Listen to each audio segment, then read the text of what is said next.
Ulises y la ciencia.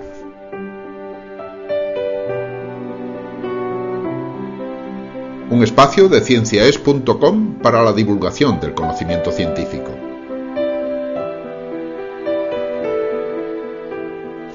En algunas zonas de la Tierra existen bosques densos con una abundancia extraordinaria de animales y plantas. Todo ello, después de 10.000 años, quedará reducido probablemente a una capa de mantillo negro de pocos centímetros de espesor. Ese puede ser el único vestigio de la infinidad de árboles y de los innumerables huesos de los animales que ocupaban la fértil región. Así, una capa tras otra, se han ido creando infinidad de estratos que hablan del pasado de la Tierra. Ulises nos cuenta hoy cómo la ciencia ha ido descubriendo, paso a paso, la historia de nuestro planeta.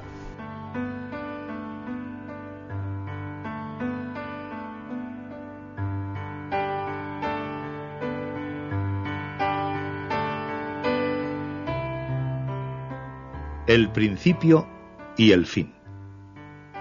La vida y la muerte son constantes de la naturaleza. Por eso, desde la más remota antigüedad, nos estamos preguntando por el origen de todo lo que nos supera en el tiempo. ¿Tuvo un principio la Tierra? ¿Nacieron el Sol y las estrellas? ¿Hubo un origen para el propio tiempo? El gran Aristóteles decía que es ilógico pensar que el tiempo ha tenido un comienzo en el tiempo. Así que optó por pensar que el universo se mueve en grandes ciclos que se repiten sin cesar. Los árabes aceptaron esta idea, como demuestra esta parábola escrita por un historiador árabe de nombre casi interminable. Ahmad ibn Muhammad ibn Abdul Jaffar al-Qazwani al-Ja'fari. Perdón por el nombrecito, pero es así. La parábola decía así.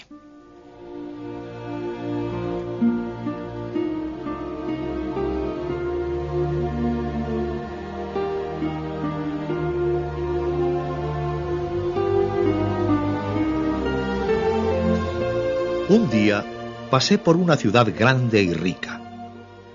Me mezclé entre la muchedumbre que llenaba sus calles y pregunté a uno de sus habitantes cuánto hacía que la ciudad se había fundado. Es una ciudad muy antigua. Realmente no sabemos desde cuándo existe, y nuestros antepasados eran al respecto tan ignorantes como nosotros.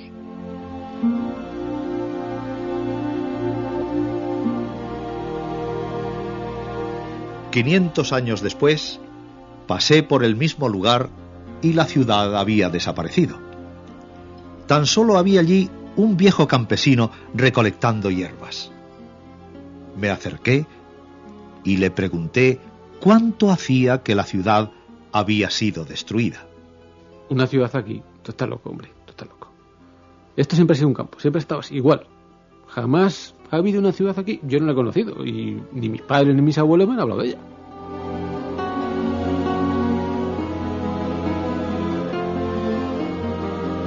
Volví al lugar 500 años más tarde. Encontré entonces aquellas tierras sumergidas bajo el mar. En sus costas había un grupo de pescadores. Me acerqué y les pregunté cuánto hacía que las aguas habían inundado el lugar. Se rieron de mi pregunta porque para ellos el mar siempre había estado allí.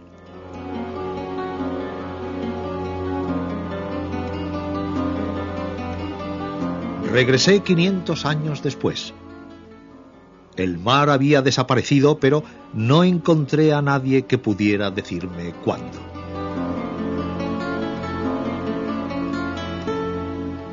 Finalmente, al volver de nuevo transcurrido el mismo periodo de tiempo, hallé una floreciente ciudad, más rica y populosa que la que vi por primera vez.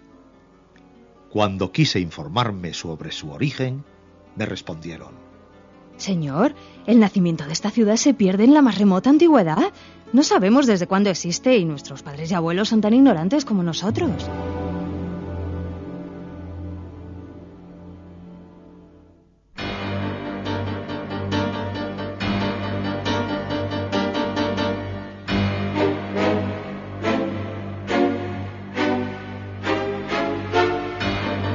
Frente al concepto griego de un tiempo eterno y cíclico, se opone la idea de un tiempo lineal con un principio para todo, para el hombre, para la vida, la tierra o las estrellas.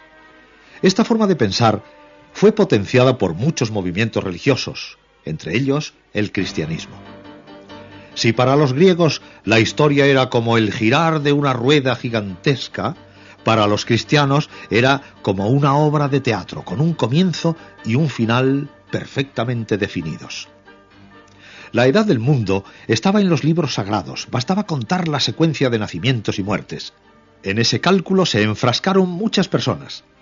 Algunos eran hombres de la talla científica de Kepler, que fechó el origen de la humanidad en el año 3993 a.C., o el mismísimo Newton, que colocó esa fecha 5 años antes. La apoteosis del cálculo fue obra de un obispo irlandés del siglo XVII llamado James Ussher, que dijo: el comienzo del tiempo se produjo en la noche anterior al día 23 de octubre del año 4004 a.C.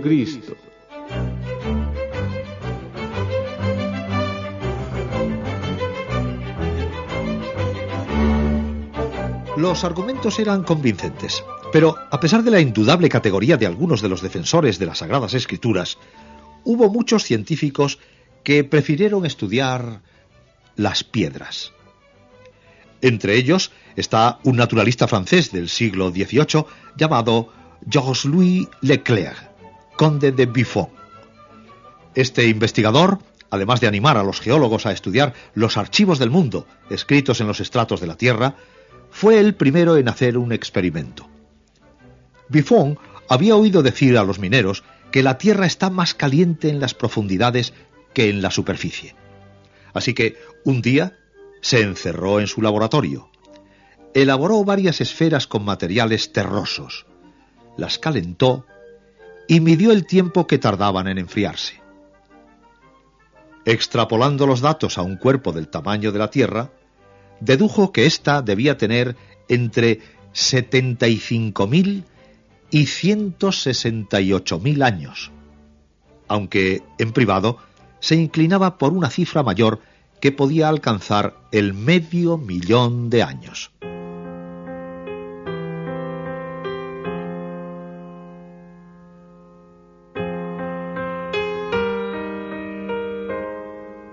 Los científicos que vinieron después aprendieron más cosas sobre el calor, pero en lugar de pensar en la Tierra, dirigieron sus miradas al Sol.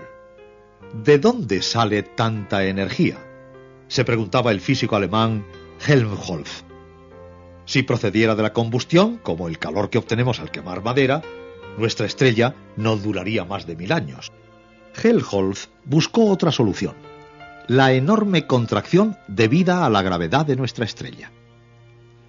Apoyándose en la hipótesis del investigador alemán, otro gran físico, conocido como Lord Kelvin, calculó que el Sol no podía tener más de 500 millones de años de existencia. La cantidad era considerablemente mayor que todas las manejadas hasta entonces, pero aún así no parecía suficiente para algunos. Especialmente para Charles Darwin, el padre de la teoría evolutiva. Kelvin se apresuró a aclarar que los cálculos podían verse modificados por leyes aún no descubiertas, y lo dijo utilizando unas palabras que ya había pronunciado Darwin. Sabemos que somos reconocidamente ignorantes, pero desconocemos el tamaño de nuestra ignorancia.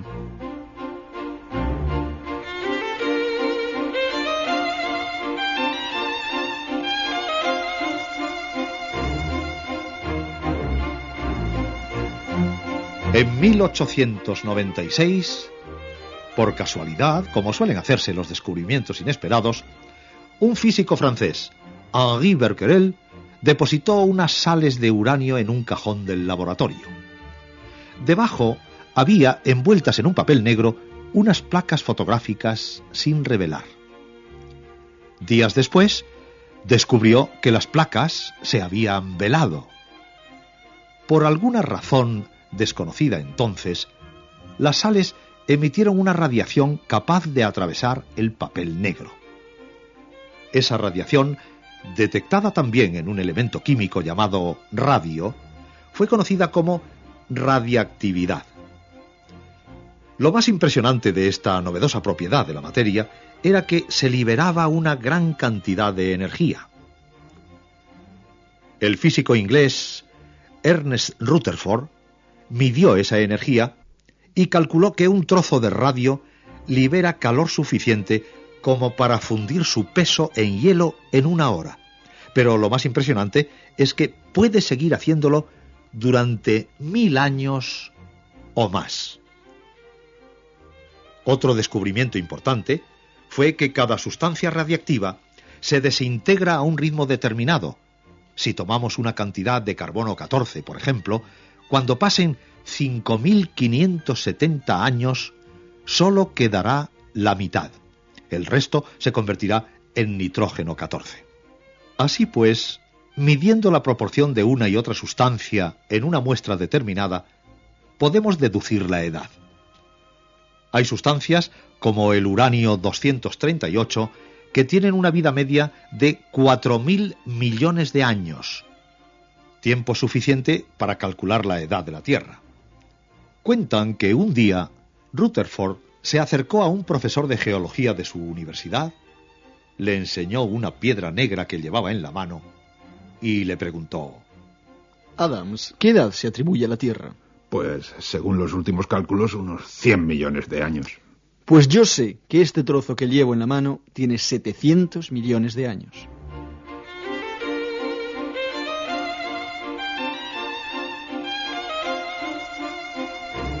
Ese método ha permitido saber que ciertas piedras de Groenlandia tienen 3.700 millones de años. El planeta es aún más viejo, porque necesitó tiempo para que su corteza se enfriara y se solidificara, dando lugar a esas rocas. Los cálculos estiman que el conjunto del sistema solar tiene 5.000 millones de años de antigüedad.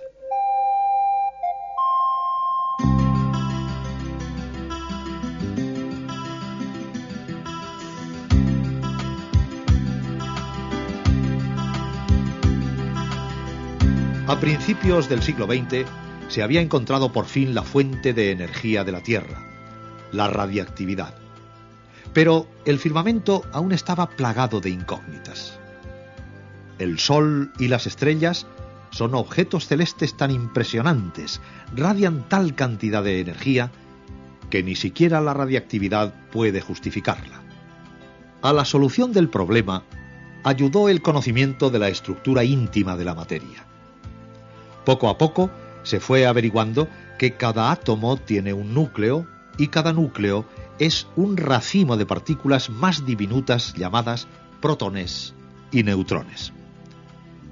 Cuando la proporción de ambas en ese racimo es incorrecta, el átomo revienta, se fisiona y expulsa algunas de sus partículas en forma de radiactividad. Ese fue el tipo de radiactividad descubierto por Becquerel.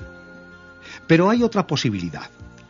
2 núcleos ligeros también pueden unirse, se funden, generando aún más energía. La más simple de estas reacciones de fusión se produce cuando se unen los núcleos de 2 átomos de hidrógeno para crear uno de helio. El hidrógeno es la materia más abundante en el Sol. Allí, cada segundo se consumen 4,5 toneladas de hidrógeno.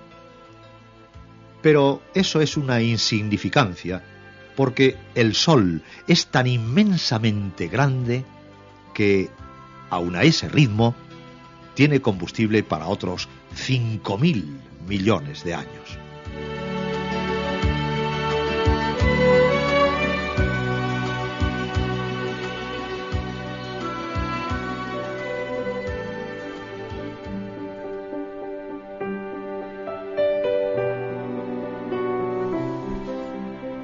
Han escuchado ustedes Ulises y la ciencia. Cienciaes.com Ciencia para escuchar.